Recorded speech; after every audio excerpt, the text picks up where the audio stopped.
Okay, everybody kind of that wants to know a little bit about who we are. I have to tell you a real short story about how we have arrived to where we are today. And one of the things I want to do is I want to relate to each individual in this room, because you've taken time out of your busy schedule to be here. What we hope to do today in a short period of time is for you to leave here and maybe not with a different mindset, but maybe looking at things in a different way. I'll go ahead and address this now. I thought about maybe waiting till later on in the meeting, but as you heard everyone introduce themselves, some of them said, well, yeah, I've used the products. Others say, yeah, we've used the products and we've had really good results. So as a company, when I tell you that we have had some failures, we have, okay? But when we're out on the edge of this, when I say biological world, and we're going to get into that here in a little bit, that's where we are as a company. And so I'm going to go ahead and get into my presentation and tell you a little bit about how everything got started. And as most of you guys know that have heard my story, I grew up on in a very small town in western North Carolina. And I was privileged that my dad quit work, public work, a year before I was born. So I never knew my dad going to work at a public job.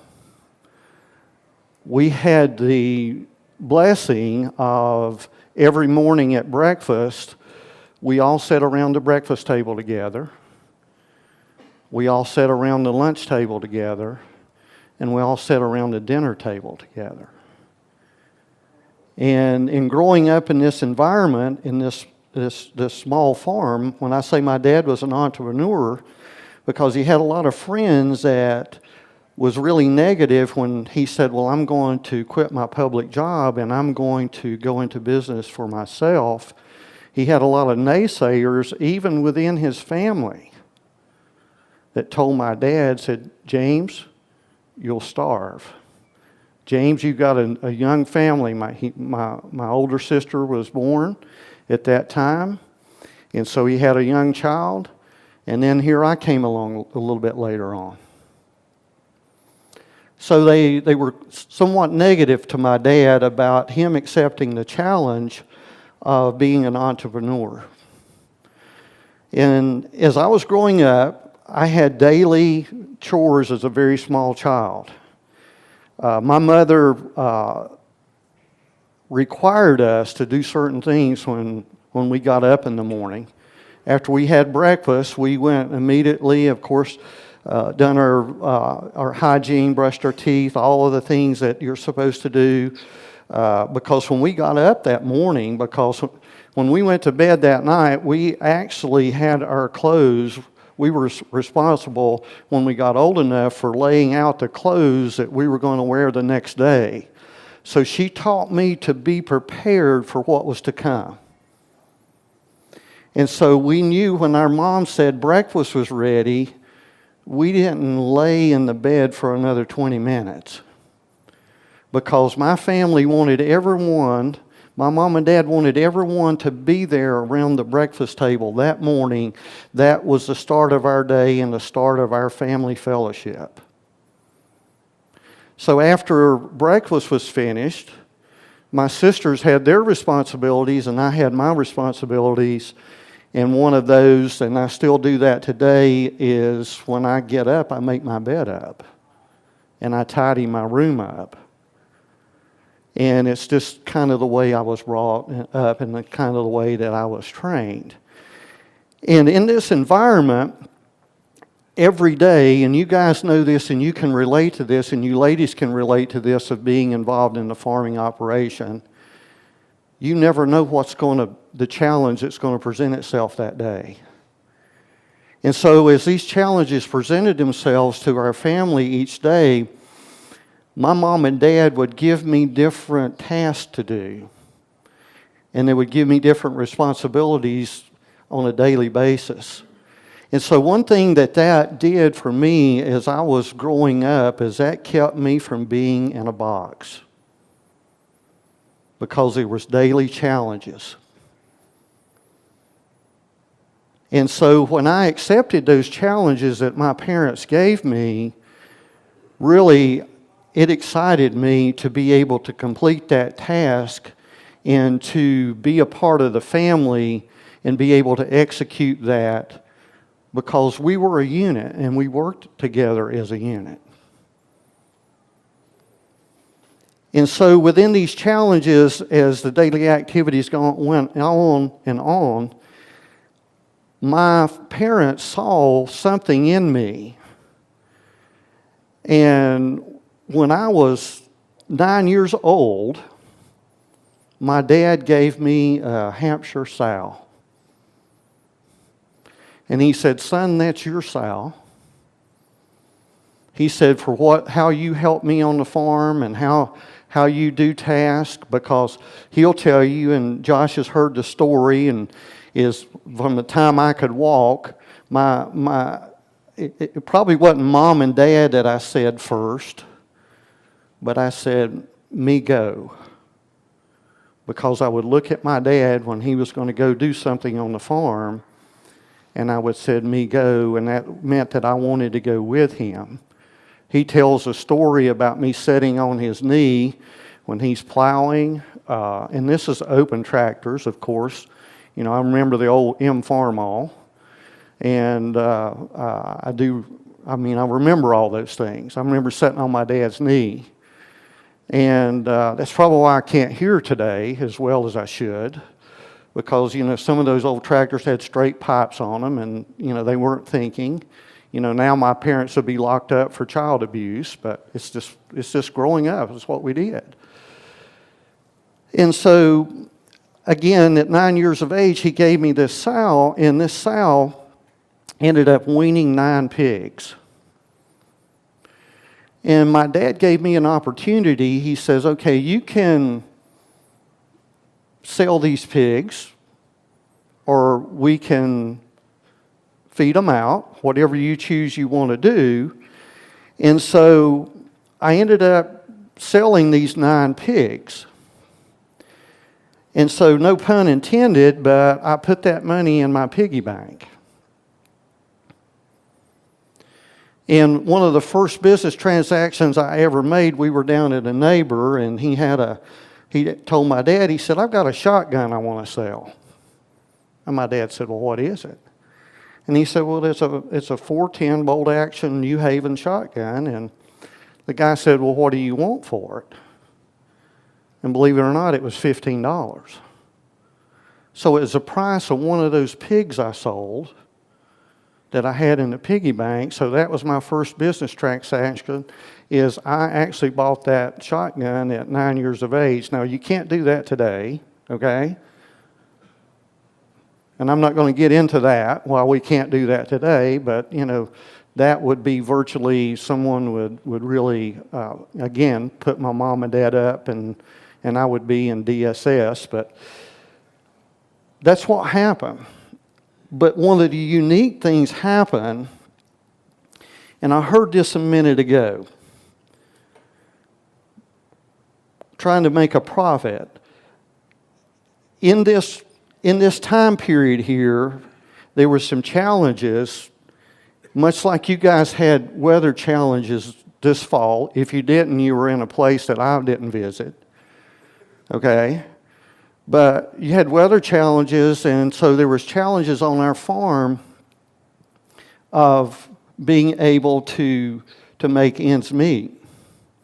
I saw my dad before call the neighbor. There was a pulp mill that was 60 miles away from us. And he would say, "Can you haul a load of pulpwood to the mill for me?" And I was with my dad at a very small age, and he told my dad told the guy, he said, "I need some grocery money." And the guy said, "Well, James, I need grocery money too. If you cut it, I'll bring the truck, you load it, and I'll haul it." And so they got $20 for that load of pulpwood. And so the guy that hauled it got $10, and my dad got $10. I watched my dad walk into the house, hand that $10 bill to my mom, and say, "Go get groceries." Okay? And I saw that happen many times in my life. I saw my mom, when times were good, she may give us a nickel. And at that time, you could go to the old 5 and dimes. You know, they don't have those anymore. But that was a pretty neat place to go because you could go in there and they had almost everything. And a lot of times I went in and I walked back out. My mom said, "Are you not going to buy anything?" And I didn't see anything that was worth the value of that nickel in that store that I wanted to buy at that time. So I took it and I put my nickel in this container here on the screen. I've also saw that my mom would go through the grocery store, and it'd be a miracle to see this today, that we followed her like 3 little ducks in a line, and she'd say, "Now don't ask for anything. I don't have any extra money." We didn't talk. We didn't pitch a tremendous fit because we saw something on the shelf that we wanted, and finally our mom compromised and said, "Okay," and put it in the shopping cart. We didn't have that luxury. I've also saw my mom. Does anyone in here remember the little Cokes, the 6.5 ounce Cokes? How good they tasted? I mean, they were really, really good. And I saw my mom take 3 little Dixie cups because there were 3 of us children, and she would open one of those and divide that equally between the 3 of us children.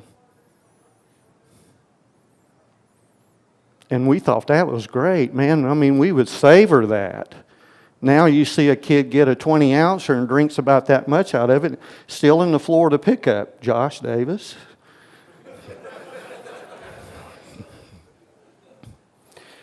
So that's the way we grew up. My dad, again, was very innovative. And so there's some yard art now that you see, like the old 494, 694 John Deere planters, and their yard art. They're sitting around, from a guy maybe a little bit older than me, that he's got it out as yard art. Well, my dad was very innovative, and that was the first pull-type planter that was in our region. My dad bought was an old John Deere 494A. And when I say my dad was innovative, he used and put insecticide boxes on that, the old dry insecticide box. Because we were farming some farms, or he was farming some farms that were low-lying, so we had cutworms there, we had wireworms, and etc. And so the local agronomist said, "James, if you'll use some organophosphates," said that will help control the wireworms and cutworms. And I'm sure some of us in the room have used those chemistries in our lifetime. But unknowing to my dad, again, do you remember where I rode? My dad would fill up that insecticide box, and what would happen, sometimes that dust would get on his pants. And where was I sitting on his knee, and where were my hands going? So at 7 years of age, I almost lost my life because of the organophosphate got into my system, and I had acute pancreatitis. Okay? So in a minute, you're going to find out a little bit more of my passion of why I'm doing what I'm doing, or throughout the day, as this kind of unfolds. So again, my dad was in a stressful situation. My dad comes to me. I've got the $120 in my piggy bank. And my dad said, "Son, I need to borrow $100. And you know what? I gave that up freely because of our family. And so that's kind of how things started in my life. I can remember when my dad bought this first combine. It was an E-Gleaner. He bought it. It was brand new. There's not much room right there beside of that operator. That was my favorite spot. And I would ride there with him. I know some of you guys in the room probably didn't buy anything this small out here in this region, and maybe some of you did. But I think that combine cost my dad $5,000, brand new, when he bought it. And again, I said my dad was very innovative. He paid for that combine the first year he had it by harvesting his corn and custom harvesting for the neighbors. Can we do that today? What's a combine cost us today? Probably $500,000 if we get it, decked out. They went up a little bit, haven't they? Our yields went up in comparing to where they were then. My dad grew the first 100 bushels of corn that was ever grown in our area.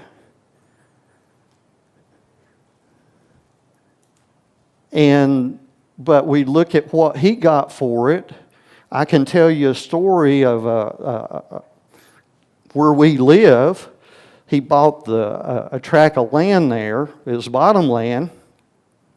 The first crop he grew on it, he paid for it. Can we do that today, guys?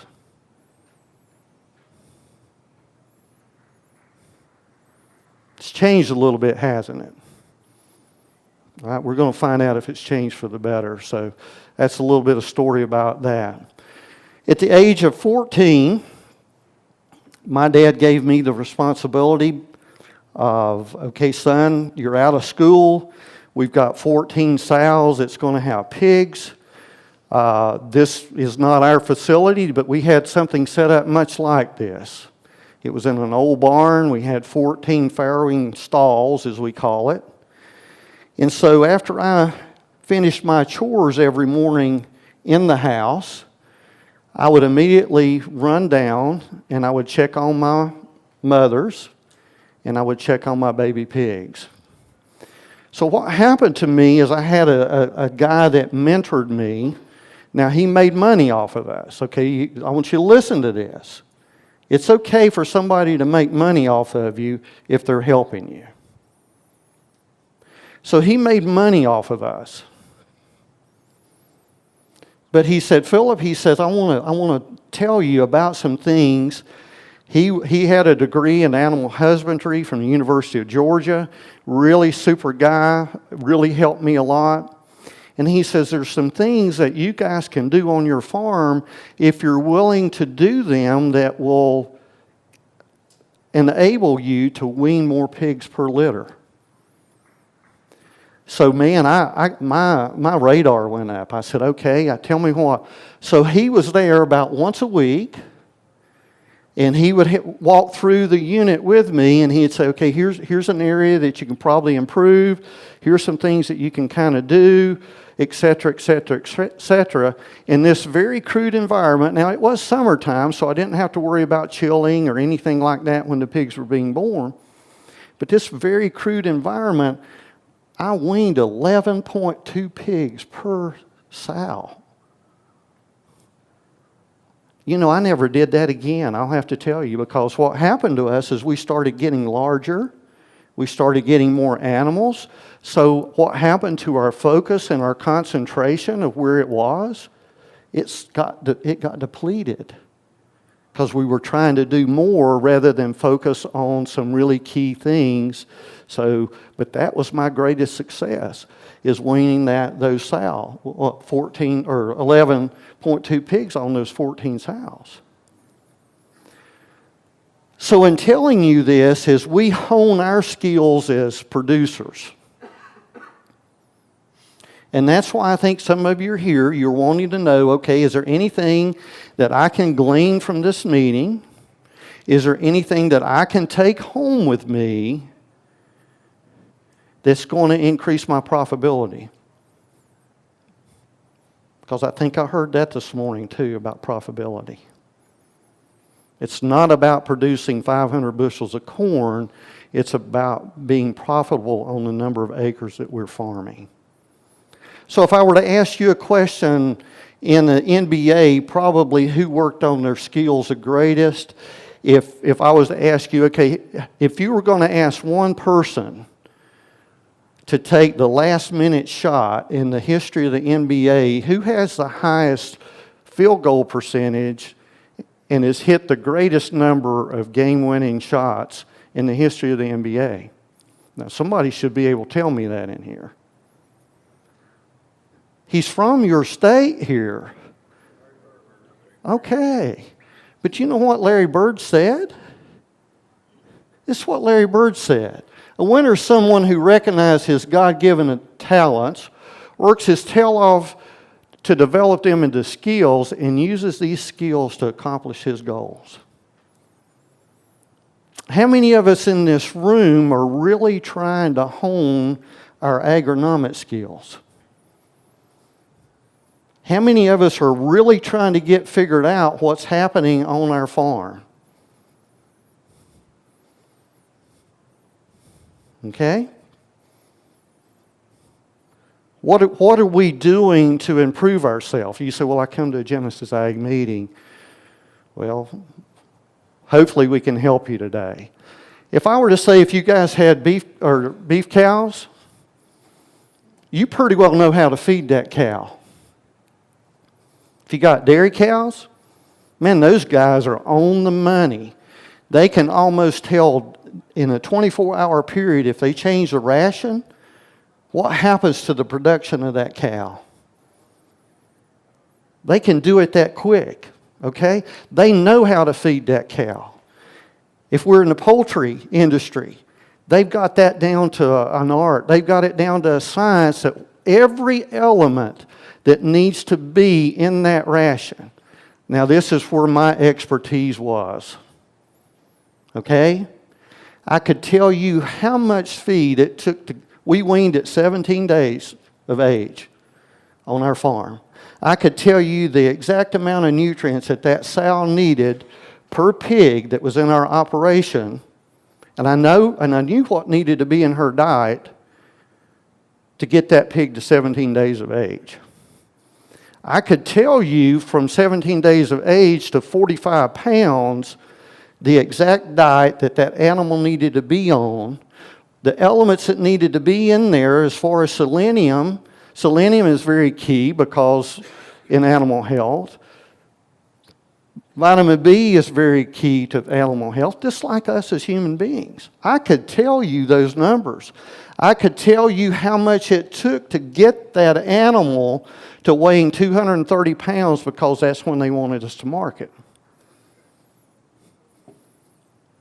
Our greatest success in that was we marketed a group of hogs. Now it was perfect weather. They were born in February. By the time they come out of the nursery, it was warm. We put them on the finishing floor in 121 days. They weighed 231 pounds. It's phenomenal. Really, it would be even today in the genetics that we have today.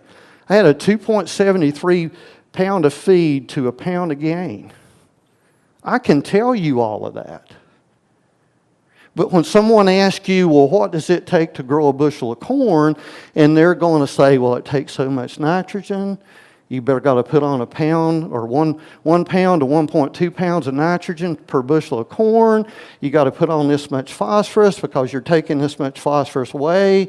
In a bushel of corn, you got to put this much potassium on. How many of us have tried that? And how successful have we been with that? If that was the only key to it, we would all be growing 400 bushels of corn. Okay? So what happened to us, and the reason I'm not growing hogs today, is we, in the foothills of the Blue Ridge Mountains, we had people that from the northern states would go down to the southern states, Florida, down in that area during the wintertime. And our area was about halfway between Florida and their original home site. Some people call them halfbacks because they got halfway back home and stopped in our area. They did not like to smell hog effluent. They did not like to hear a grain dryer operating.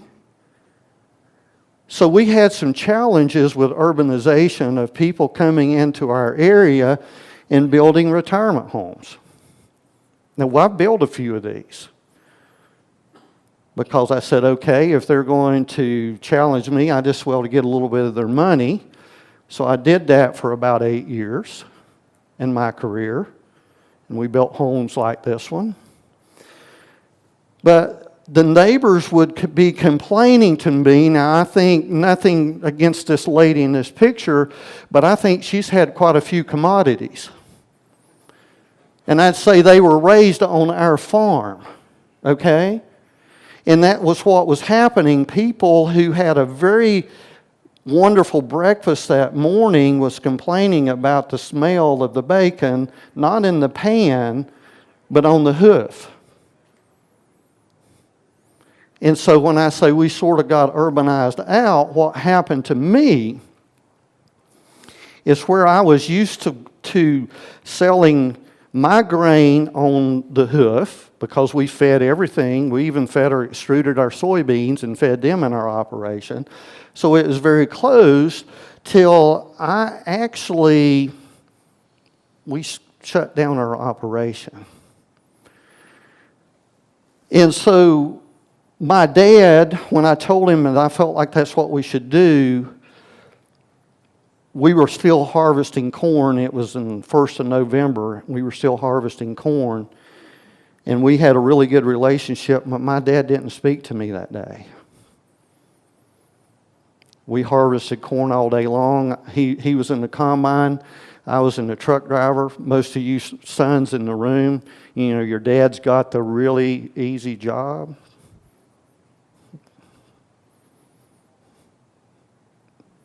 Does that happen on your farm? Do you get the real easy job? And your son, you let him have the tough job? Just kidding a little bit. But so here I was running at a fast pace to get the trucks away and so forth. And so the next morning, I wasn't living at home. I was living on my own. The next morning I go in and my mom and dad are sitting at the breakfast table. And my dad looks at me and he said, well, son, I think you made the right choice. And we never looked back. But it threw me into an arena of, rather than the commodity that I was selling was on a weekly basis, because we sold top hogs, finished hogs every week. So I had an income flow. I had money coming in every week. And it's a little bit different when you harvest a commodity that one time of year.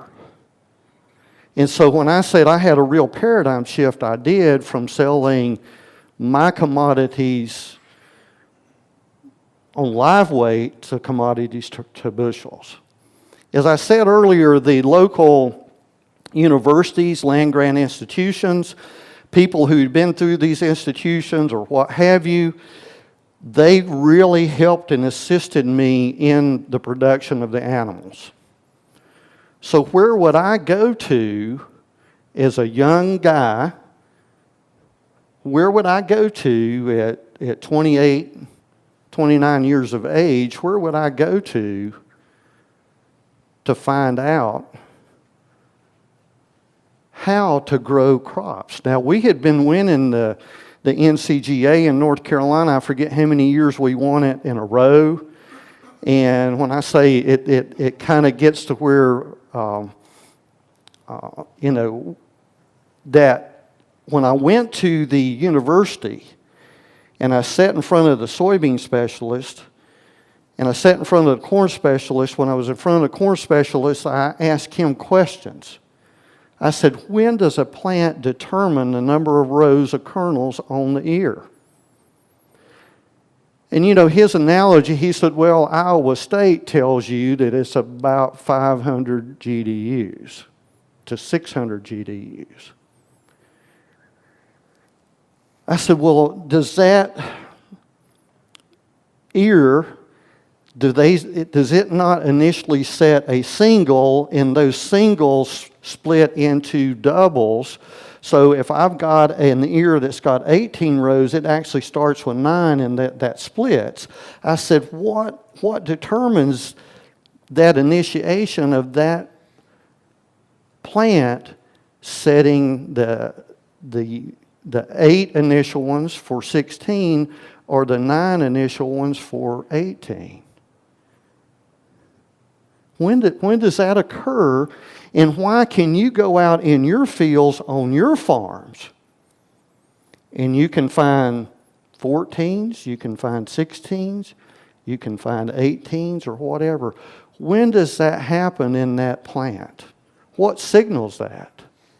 I've never had anyone in the history of all the questions that I've asked give me a thorough explanation of what impacts that. That's a quest I have in my lifetime of understanding, is that in the seed itself, individually? And if so, what causes it? So I'm not a scientist, but I went to the institutions of where I felt like I could really get good information, that I felt like they could provide for me the answers of, this is what's going on in your corn crop. And what I got with these answers that these guys gave me, well, Phillip, you got the highest corn yield, you got the highest bean yield in North Carolina. What more do you want? I said, we're missing the boat. I said, I can go out in my field and I can see areas that we're losing yield. How do I address those? And they said, well, your soils are pretty balanced. Why don't you put a little bit more nitrogen on, a little more phosphorus, and a little more potassium? And so after spending an entire day with the corn specialist, that's what I left with. The next day, I spend the night. The next day, I go to the soybean specialist. I spend the day with him. I said, what causes a plant, a soybean plant, when does it decide how big a load it's going to carry? When does it decide how many blooms it's going to retain? But better yet, tell me what causes that bloom to slough off so I might be able to preserve it. Well, it's probably, daylight sensitive. It's probably, several different things. But really, ladies and gentlemen, it's all about energy. It's all about energy in that plant and how that plant is producing that energy, and it feeds the soil biology. I was never told that. No one ever talked about what, to me, in all of my ventures, of what happens below the soil surface.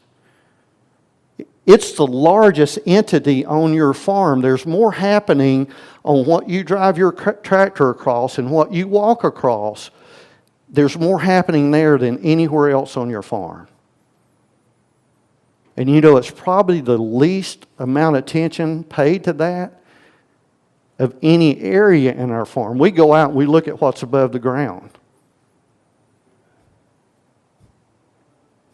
We look at that. I started doing scientific research on my farm after I went to the university. I said, look, if I run all this in university standards, the extension agent works with me, will that be up to snuff for you guys? Oh, yeah.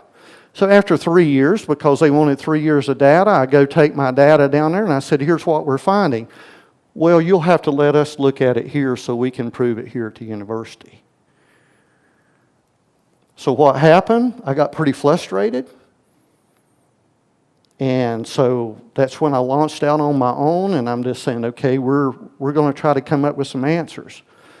During this time period, I got, starting in 2000, I got to start working with David Hewlett on his farm. David will tell you, everything we've used on his farm didn't work. I'll tell you that. But we kept on after it, and we've been diligent to try to find the missing links. And so as I get into this next story, I'm going to try to be really brief because I might have went a little bit too long.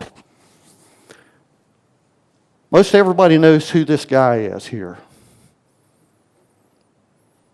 You know, he's the father of our country.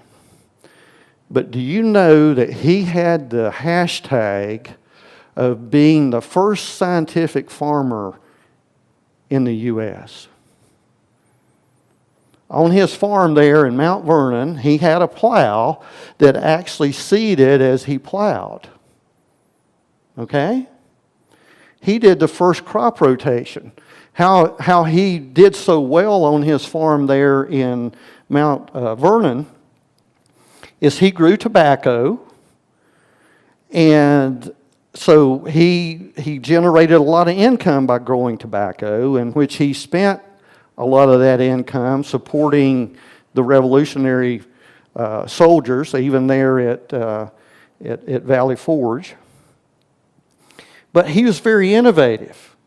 We don't look at him as being a scientific farmer or anything like that.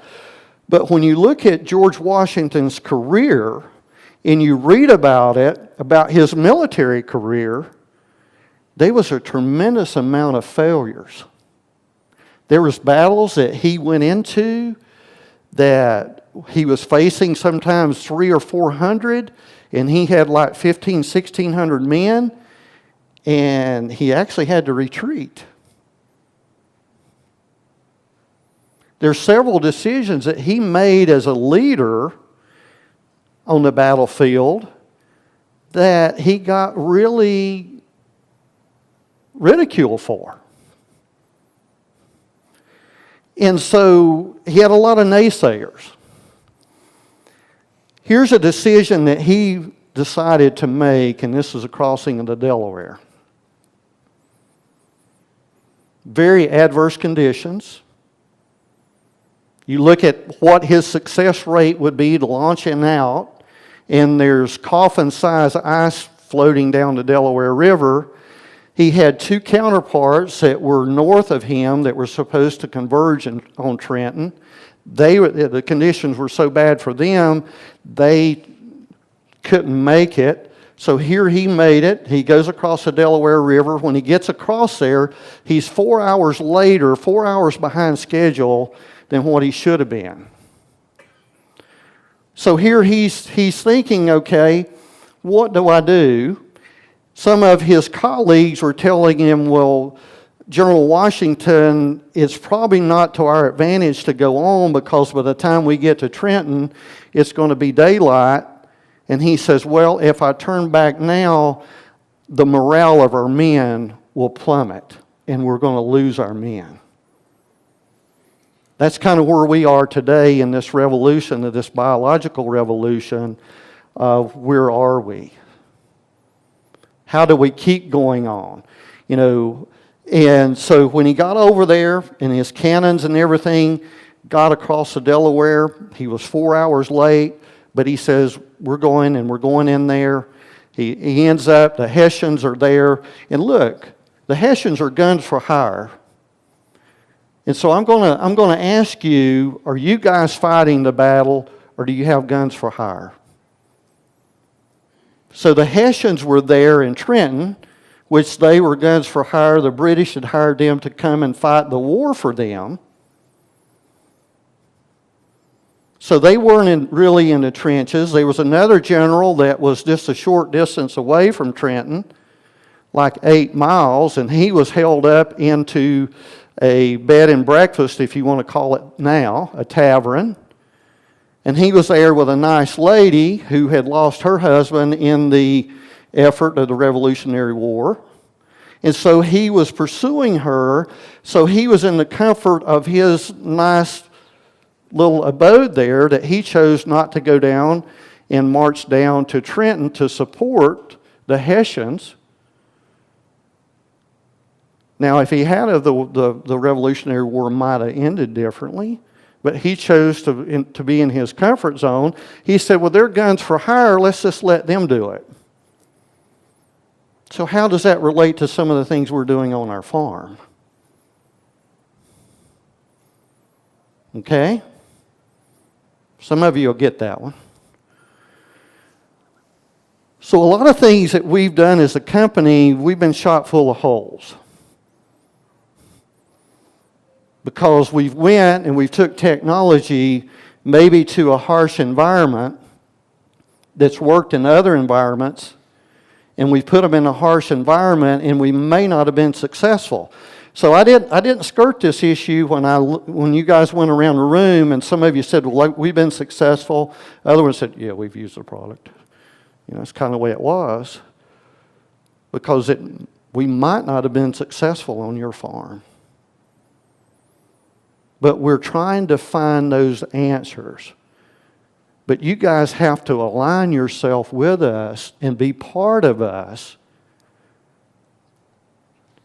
to find those answers. You know, this is a quote here from George Washington Carver. 90% of failures come from people who have a habit of making excuses. Well, it was the weather. You know, we got too much rain, or, well, you know, we didn't get enough sunlight. So we didn't get to photosynthesize. You know, we didn't get that, and then we didn't get the energy into the plant. So how are we going to figure out how to fix that? Are we just going to take it and we go into 2019 and we go do the same thing we done last year? That's the easy way. And then what are you going to do? You're going to try to find out, okay, how can I be profitable? I heard that. How can I be profitable? You know, we've had our successes. That's how most of you know us, by our successes. Some of you have heard about our failures, so you're worried, well, do I need to even make an effort to go to Carmel to hear about these guys? And it's failed on my farm, but I'm going to go see if anything's changed. And I'm going to say to you're willing to change and kind of align yourself to how this biological world is going to work, because everyone says, well, why are you in business? Does anyone agree with me that the system's broke? Is the system broke that we're using? Is it? Who's got an idea on how to fix it? We're just going to put more on? Are we going to use more fungicides? Are we going to use more pesticides? Are we going to be using these things that almost took my life at age 7?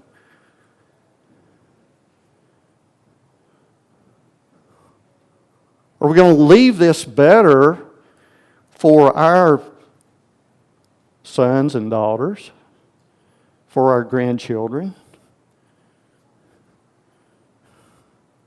Because what we've been doing and how we've been doing it on our farm has got us where we are today in the success we're having. Everyone says, well, I got a ceiling. I can get to 250 bushel, but I can't get over that. When I tell you your farm is a junkie, it's addicted to what you've been doing to it, and you have to keep giving it that fix. And that's all you're going to get. So why we're doing what we're doing is we're doing that to try to change the world. It's a revolution that Genesis Ag is wanting to be part of. And we're wanting to help you guys do that. So thank you. I'm going to